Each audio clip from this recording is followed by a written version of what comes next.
అస్మద్గురుభ్యో నమః. మౌద్గల్యవంశ వరుణాలయ పూర్ణచంద్రం గంగాప్రవాహ మధురోక్తిరసప్రవాహం సిజ్యార్తితాపశమనేన అనుబద్ధ దీక్షం శ్రీరంగదేశికమహం శరణం ప్రపద్యే. భగవద్బంధులారా, మనం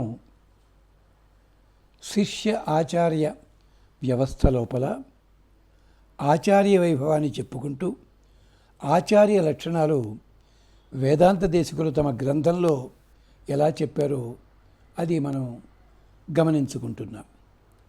శ్రోత్రియం అంటే వేదాంతార్థ జ్ఞానముతో పాటు నిరంతర పరిశోధన. మాకు గోపాలాచార్య స్వామి వారు ఉండేవారు, వైవేదాంత ప్రవర్తకాచార్యుడు, వైకుంఠవాసులు. మన చిన్న జీయర్ స్వామి వారికి, పెద్ద జీయర్ స్వామి వారికి కూడా ఆచార్య స్థానీయులు.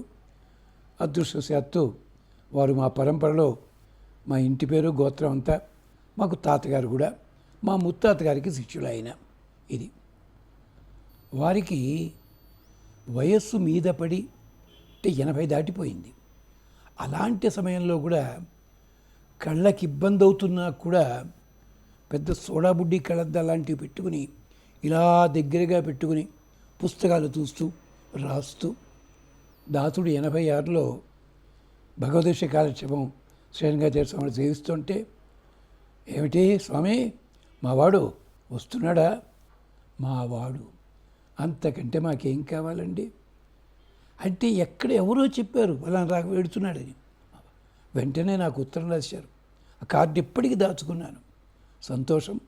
అన్నయ్య రఘునాథాచార్య స్వామి దగ్గర సేవిస్తున్నాడు, నువ్వు మనంగట్టి వారి దగ్గర సేవిస్తున్నావు, తమ్ముడేమో కృష్ణమాచార్య గారి దగ్గర, వంశాన్ని నిలబెట్టారా బాబు అని ఆయన వ్రాసిన గ్రంథాలు ఒక 15 బుక్ పోస్టులు పంపించారు దాసుడికి. అంటే బ్రహ్మనిష్టం అంటే చూడండి, నేను తర్వాత కంటిన్యూ చేస్తానా చెయ్యన ఎక్కడ గ్యారంటీ అండి? లెక్కల మాస్టర్ని కదా. అది కాదు, ఆయన ఆశీర్వచనం లాంటిది.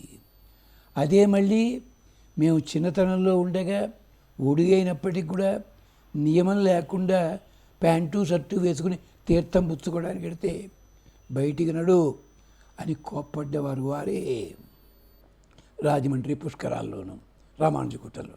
అంటే ఎక్కడికక్కడ బ్రహ్మనిష్టం, శ్రోత్రియం అనే చోట పరమాత్మ ఎందే నిష్ట కలిగి ఉండుట. ఒకడెవడైనా తప్పుదారి పెడుతుంటే వాడిని శిక్షించడానికి, తర్వాత రక్షించడానికి, ప్రోత్సహించడానికి కూడా. అంటే ఆయన పరమాత్మ ఎందే నిష్టం ఉండడం అన్నమాట. అలాగా బ్రహ్మనిష్టం. సత్వస్థం, ఇది గురువులకి తప్పనిసరి. సత్వరజస్తమో గుణాలు ఉంటాయి. శిష్యుణ్ణి తిట్టదలుచుకుంటే తిట్టండి అయ్యా, ఏకాంతంలో పిలవండి, కటువుగా చెప్పండి, అంతే. దూషించకండి. నా శ్లీలం కీర్తయేత్.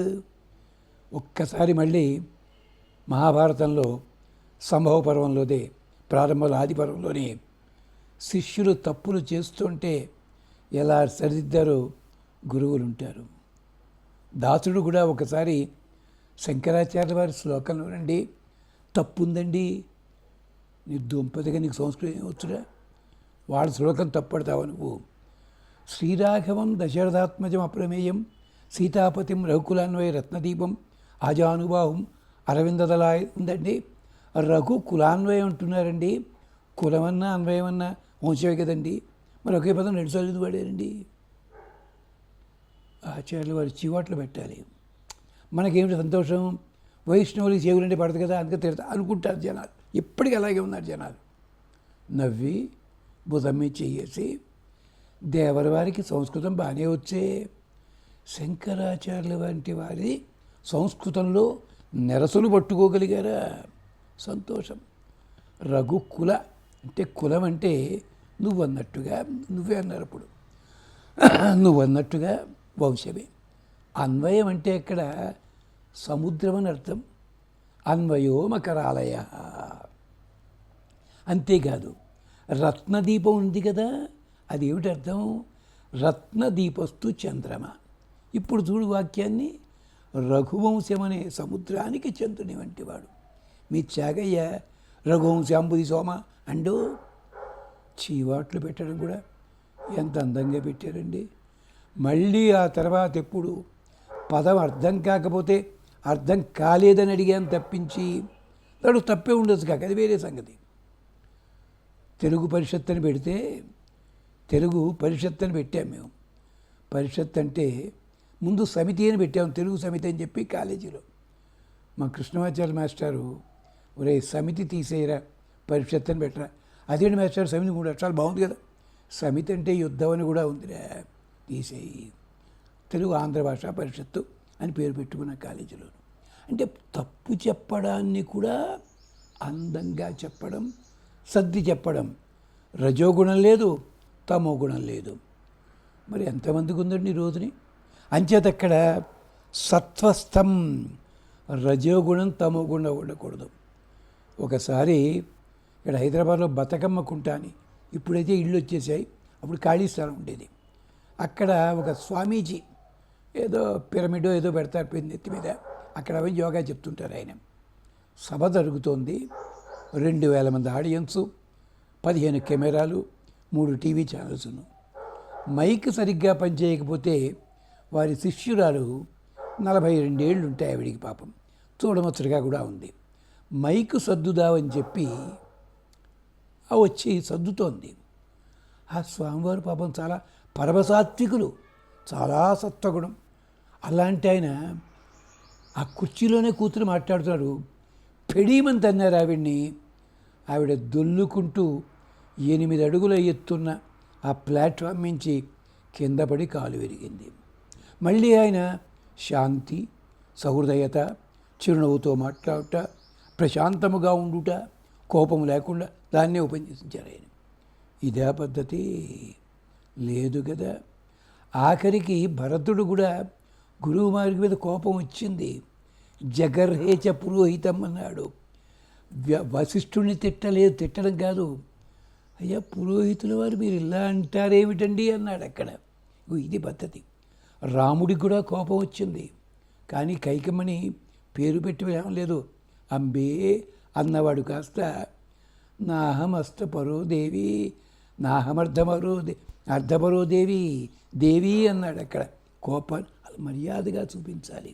అంచేత సత్వస్థం, అలాగే సత్యవాచం, మాట మాట్లాడితే తిరుగు ఉండడానికి వీల్లేదు, సత్యమే ఉండాలి ఎప్పుడు. తర్వాతది ఇది కూడా చాలా ఇంపార్టెంటు గురువులకి, సమయ నియతయ సాధువృత్య సమేతం.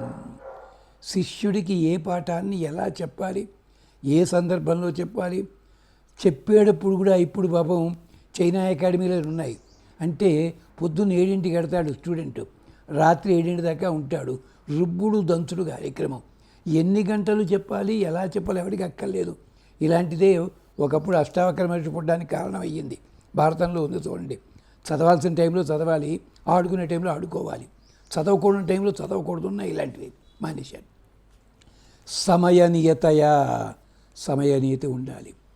ఆ గురువుగారు ఏం చేశారు పాపం, అష్టావకుడు తండ్రి ఏమిటంటే, నేను చదవడానికి చాలా ఆలస్యం అయిపోయింది, వీళ్ళకి ఎక్కువ చెప్పేద్దామని చెప్పి వేదం నోటు వచ్చినట్టు చెప్పేస్తున్నాడు పాపం రోజంతా కూడా. దానివల్ల వాళ్ళు తప్పులు తవ్వడం మొదలుపెట్టారు. లోపల పిల్లాడు మిల్లి తిరిగిపోయాడు. చాలా పెద్ద కథ, అష్టావకుడి కథ. అంచనలా ఉంచండి. సమయ నియతయ సాధువృత్యా సమేతం. విశ్వామిత్రుడు అలాంటివాడు, వశిష్ఠుడు అలాంటివాడు, గర్గాచార్యుల వారు అలాంటివాడు, సాందీపని అలాంటివాడు. సమయనీయత చూడండి, రాముడు వెడుతుంటే ఎక్కడెక్కడ ఏది బోధించాలి, ఎక్కడెక్కడ ఏది చెప్పాలి, ఏది అడిగిన తర్వాత చెప్పాలి, ఏది అడగకుండానే చెప్పాలి, ఇవన్నీ కూడా చేశాడు ఆయన. అది సమయనీయతయ సాధువృత్య సమేతం. అంటే సెన్స్ ఆఫ్ టైం సెన్స్ ఉండాలి ఒకటి, సెన్స్ ఆఫ్ నేచర్. పిల్లవాడు ఉన్నాడు, వాడి ఆలోచన విధానాన్ని చూచి వాడికి తగినట్టుగా చెప్పాలి. మీకు ఏమన్నా అవకాశం ఉంటే భవన్స్ జర్నల్ 70 ప్రాంతాల్లో ఉన్న దాంట్లో ఒక వ్యాసం ఉంది, how to excel in mathematics and sciences అని చెప్పి స్వామి రామానంద తీర్థ బాంబే ఐఐటిలో ఒక డిస్కోర్స్ ఇచ్చారు ఆయన. అది ఇంగ్లీష్ వ్యాసం పడింది. దాంట్లో ఏది ఎలా చదవాలి, ఎప్పుడు చదవాలి, ఎందుకు చాలా అందంగా చెప్పారు ఆయన. సమయనియతయ సాధువృత్య సమేతం. ఇప్పుడు ఇంకొకటి, ఇది మనకి చాలా తక్కువ మందికి ఉందండి. దంబాసూయాది ముక్తం. ఉపన్యాసాలు చెప్తుంటారు కొంతమంది. నా ఉద్దేశంలో భగవద్గీత వ్యాసుడు చెప్పాడు, కృష్ణ పరమాత్మది. నీ ఉద్దేశం దేనికి? వాళ్ళు ఏం చెప్పారో చెప్పు, నువ్వు ఎలా చెప్పాలో చెప్పు. ఇదన్నమాట నా ఉద్దేశంలో భగవద్గీత. మీరు గుర్తుపెట్టుకోండి, నేను చెప్తున్నాను చూసారా, ఇది తప్పకుండా మీరు గుర్తుపెట్టుకు తీరాలి. ఇది గుర్తుపెట్టుకున్నట్టే. ఇది వినడానికి బాగుంటుంది, పెద్దలు చెప్పి అనండి. లేదు, ఇది దంభము, అసూయ చెప్పక్కల్లా. ఇది అంటే లేనిది ఉన్నట్టుగా నటించుట దంభము కాదు. ఒక్కసారి వాల్మీకి పదప్రయోగాలు కొన్ని తమాషాగా ఉంటాయి. అది ఎందుకు వచ్చిందో ఒకసారి చెప్తున్నారా ఎవరిదైనా? అక్కడ ధర్మాత్మ సత్యసంధశ్చ రామోదాశరథిజది రైట్ ఆనరబుల్ శ్రీనివాస్ శాస్త్రి గారు మోడర్న్ పద్ధతిలో చెప్పినా కూడా చాలా అందంగా చెప్పారు. దాంట్లో ఉన్న విశేషం. అలాంటి శ్లోకాలు చాలా ఉన్నాయి. విభీషణస్తు ధర్మాత్మ తు ఎందుకందండి ఆవిడ అక్కడ? మరి ఎందుకు భీష్మంచ ద్రోణంచ చకారం ఎందుకు వేశాడు? చదువుతున్నాం మనం? లేదు. కానీ నా ఉద్దేశంలో భగవద్గీత నేనేం చెప్పబోతున్నానంటే, అసలు మిగిలినంతా కూడా కాదండి. అది రాస్తాడు వ్యాసుడు వాళ్ళ మీద. అదే ఇది దంభము, లేనిది ఉన్నట్టుగా. అసూయ, ఒక మంచి గ్రంథం రాశారనుకోండి, ఏం రాశారండి? అది తీసారు, అదే రాస్తాడు వాడు. అతను వచ్చింది రాశాడు, ఆలోచన రాశాడు. ఎందుకు అలా ఉంటావు? తప్పుంటే సరిదిద్దు, మంచి ఉంటే మైకులో చెప్పు, చెడు ఉంటే చెవులో చెప్పు, పర్వాలేదు. అసూయ పనికిరాదు. ఇది ఒకప్పుడు రచయితల్లో కూడా ఉండేది. ఒక మహానుభావుడు దొర అన్న పదం ప్రయోగించాడు ఒక సినిమాలో. కొట్టుకు చచ్చిపోయారు. అది జానపద సినిమా, దొర అని పదం వాడతారా? దొరసాని అని చెప్పి అంటే మల్లాది వారు, సముద్రాల వారు, శ్రీపాద వారు వీళ్ళు దానికి సమాధానాలు చెప్పారు. సంస్కృతంలో దుర అన్న శబ్దం ఉంది. అది తెలుగులో వాడుక భాషలో దొర కింద మారింది. స్వామి అంటే యజమాని, స్వామిని అంటే యజమాని భార్య. దొరసాని, నన్ను దోచుకొందువటే వన్నెల దొరసాని. అందుకోసం వచ్చిన పదం, తప్పు కాదు. ఒక మామూలు మాట కోసం అండి. అలాగే కుడి ఎడమైతే ఉంది. ఎంతమంది అంటే దాన్ని లెఫ్ట్ రైట్ అంటారు. రాసింది ఎవరండి? సముద్రాల వారు. కుడి అంటే ఇప్పటికీ వైష్ణవ సాంప్రదాయంలో అన్య కుడి శాఖ. కుడి అంటే తెగ, ఒక భాగం. ఆ పదాల్లో అదేమిటనమాట, దంభము లేదు, అసూయ లేదు. ఆ పదాలు అలాగే వాడతారు జాగ్రత్తగా వాళ్ళు. అది అలాగా దంభము, అసూయ ఇలాంటివి లేకుండా. అవాకులు చెవాకులు చెప్పకండి అంటాం, అవే చెప్పడం. ఈ మధ్య వెంకటేశ్వర స్వామి తోటి వచ్చింది అలాంటిది. మరి పురాణాల్లో వెంకటేశ్వర స్వామి ఎప్పటివాడో ఉంది. మనం ఏమిటో కలువు వెంకటనాయక కలియుగంలోనే వచ్చాట. గరుత్మంతుడు వచ్చేసి ఆ చోటంతా వెతికి వెతికి వెతికి వెతికి వెతికి వెతికితే ఇక్కడ బాగుంది వచ్చాడు అన్నట్ట, పరిగెత్తుకు వచ్చాడు. మరి భృగు శాపం, లక్ష్మీదేవి వెళ్ళిపోతే రాముడు రావడం, ఆయన వచ్చి పరమాత్మ రావడం, లక్ష్మీదేవి పోతే వెంకటేశ్వర స్వామి నారాయణుడు రావడం, వచ్చినాడు వరాహస్వామి దగ్గర స్థలం అడగడం. ఇదేం చెప్పరా మీరు? ఏమిటండి మాట్లాడేది మీరు?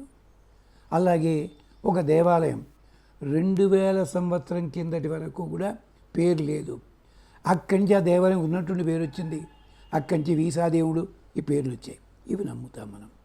చేత దంబాసూయాది ముక్తం. జిత విషయగణం, ఇందాకనే చెప్పుకున్నాం. విషయగణం, విషయవాంఛలు పనికిరావు. వెళ్ళండి, అవసరమైతే వెహికల్స్ మీద వెళ్ళండి, విమానాలు వెళ్ళండి. అది లేనిదే ఉండలేమని అనకండి. మనకు పెద్ద ఆయన ఉన్నాడు పాపం, 15 కిలోమీటర్లు వెళ్ళాలన్నా కూడా రోడ్డు మీద వెళ్ళి ఆయన హెలికాప్టర్ మీదే పెడతాడు. ఈ లోపల రోడ్డు మీద చెట్లన్నీ నరికి పారేస్తాడు. ఇదే జిత విషయగణం. ఏకాంత సేవకి స్త్రీలు మాత్రమే ఉండాలి పాపం. అది సంగతి. ఆశ్రమ స్వీకారం చేసినవాడు కేవలం కట్టుకున్న వస్త్రాలు, ఆరేసిన వస్త్రాలు ఉండాలి. వార్డ్రోబులు ఉంటాయి ఒక్కొక్కళ్ళకిను. ఇదే అంచేత ఆచార్యుడు అన్నవాడికి జిత విషయగణం. ఆచార్యుడు పాఠాలు చెప్పేటప్పుడు ఆడపిల్లల, మగపిల్లల, అందగత్తెల కాదా వీడల కాదు, ఈ విషయ అభిలాషలు వీటిని మార్చాలి. దీనికి మళ్ళీ ఓ ఉదాహరణ మొగల్తూరులో జరిగింది. అప్పుడే 7వ తరగతి ఎగ్జామినేషన్ వచ్చింది, పబ్లిక్ ఎగ్జామినేషను, 7th క్లాసు.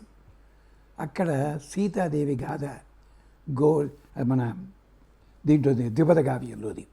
అక్కడ అవని నయోనిజనై జన్మించి అని ఉంది. మాస్టరు అంతా చెప్పి అనియోజిత మానవ కాంతను కాదు అని చెప్పేసి ఊరుకున్నారు. ఆ తర్వాత వచ్చి అమ్మాయి, మాస్టర్ అండి దానికి వ్యుత్పత్తి చెప్పలేదేంటండి అంది. అమ్మా ఇప్పుడు అక్కర్లేదమ్మా, ఇప్పుడు అడగరు మిమ్మల్ని వ్యుత్పత్తి, 10th క్లాస్లోకి వచ్చేసరికి అవసరం అప్పుడు చెప్తారులే. ఎంచేత అమ్మాయి 7వ తరగతిలో ఉంది, ఇంకా వ్యక్తురాలు కాదేదు, ఆమెకి చెప్పాలంటే కొన్ని ఇబ్బందులు ఉన్నాయి. 10వ తరగతి అనేసరికి తర్వాత అమ్మాయి ఇంటికి వెళ్ళి నాన్నతో చెప్తే పరవశించిపోయాడు తండ్రి. అమ్మ ఎదుగుతున్న ఆడపిల్లకి ఎలా పాఠం చెప్పాలో చెప్పింది పెద్ద ఆయన ఎవరో కాదు, మా పెనుతండ్రి గారు. అగోల అలాగ వాళ్ళకి తగినట్టుగా ఎంత అలా జిత విషయగణం వాళ్ళకి పేరు కొట్టేయడానికి మేష చాలా గొప్ప లేదు, ఇలా ఉండదు అక్కడ. అలాగ జిత విషయగణం దీర్ఘబంధుం. గురువు పాఠం చెప్పి దొరకకూడదు, ఎప్పుడు కావాలప్పుడు రావాలి. అగస్త్యుడు ఉదాహరణ, దీర్ఘబంధుం. ఎంచేత ఆయుధాలు ఇచ్చాడు రాముడికి, మళ్ళీ ఆదిత్య హృదయం అవసరం చేసి చెప్పాడు, మళ్ళీ ఉత్తరాఖండలో మళ్ళీ వచ్చి రావణాసుడి గాథలన్నీ చెప్పాడు. జిత విషయగణం దీర్ఘబంధుం జిత విషయగణం దయాళుం. దయ కలిగినవాడు. శిష్యుడు అడక్కబోవచ్చుగాక, కానీ మళ్ళీ తనే అన్నీ చూసి పెట్టాలి. రాముడి దగ్గర చేసింది ఆయుధాలు ఇచ్చాడు, నియమాలు చెప్పాడు. ఇవన్నీ కూడా వశిష్ఠుడు, ధౌమ్యుడు ఇలాంటి వాళ్ళు. తర్వాత స్కాలిచ్చే శాసితారం. దయాళుం అంటే పరదుఃఖ దుఃఖిత్వం, పరదుఃఖ దిరా చికీర్ష దయ. ఆ దయ కలిగి ఉండాలి ఆ మహానుభావుడు. దానికి కూడా ఎగ్జాంపుల్ మేము చూసామండి. మా క్లాస్మేట్ ఒక అతను పల్లెటూరు వాడు, వరుసగా 15 రోజులు మానేశాడు కాలేజీ. మా ఫిజిక్స్ మాస్టారు వారు కాపులు, వారు పిలిచి పలానా వాడు రాలేదు ఏంటంటే వాళ్ళ ఊరు వెళ్ళి చెప్పాను. వాళ్ళ నాన్న వచ్చారు, ఏమండి మీ వాడు అన్నారు. మేము బతికి చెడ్డవాళ్ళమని కూలి పని చేసుకుంటాను, వాడిని చదివిస్తున్నాను. ఎందుకు రాలేదురా? టర్మ్ ఫీజు కట్టలేదండి, పేరు కొట్టేస్తాను భయపడి.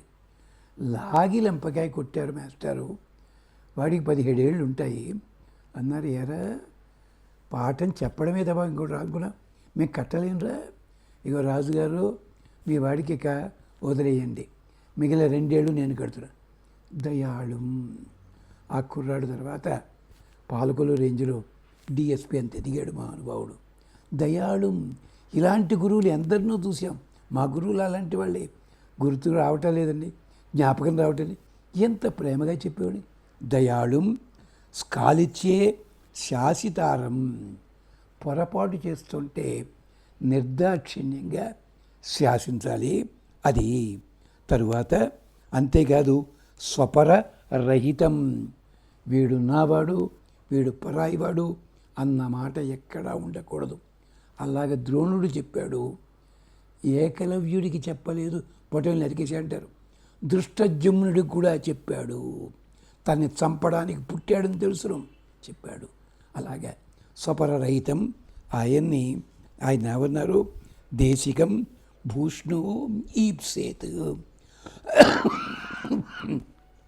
వృత్తిలోకి రాదలుచుకున్నవాడు ఎప్పుడూ కూడా అలాంటి వాడిని గురువుగా పొందే ప్రయత్నం చేయాలి, ఆ లక్షణాన్ని పొందాలి అంటారు వేదాంత దేశికులు. శిష్య లక్షణాలు ఇంకో భాగంలో మనం చెప్పుకున్నాం. గురువు లక్షణాలు చాలా తక్కువే చెప్పాం. ఉదాహరణ చెప్తే ఇప్పుడున్న చాలామంది గురువులు దుఃఖపడతారు, కోప్పడతారు. నన్ను కోర్టుకు లాగుతారు కూడాను. అందుకని చెప్పటం లేదు. అలాంటి ఉత్తమ గురువులు మాకున్నారండి. చెప్పుకున్నాం కదా, తాతగారులు ముగ్గురా, నాన్నగారు అమ్మ, ఇద్దరు ముగ్గురు బాబాయిల, అమ్మ నాన్నగారా, సొంత మేనమామలు ముగ్గురా, అన్నయ్య, వీళ్ళందరూ గురువులేనండి మాకు.